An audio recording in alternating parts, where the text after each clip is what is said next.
Today we're in New York City and we're going to tour one of the best penthouses I have ever seen. This penthouse can be yours for just $33 million. It has 2 full floors, an entire roof deck, and some of the best views in Manhattan. So let's start off the tour in the kitchen. Obviously very beautiful, but the centerpiece of this apartment in my eyes is this dining room. You have double-heighted ceilings and this arch just frames the view of Manhattan perfectly.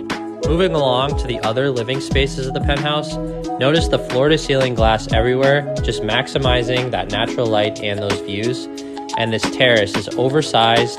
It's on the southwest corner of the building, so you get some beautiful sunsets.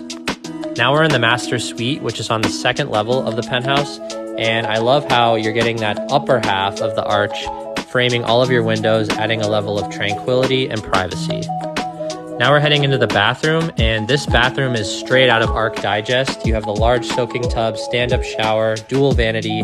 Everything in this bathroom is just perfect. There's your lower level dining area. Now we're heading up to the roof deck of this apartment, which is just insane. It's huge, it's oversized. You can entertain a ton of people. But the question I want to know is, do you think this apartment is worth $33 million?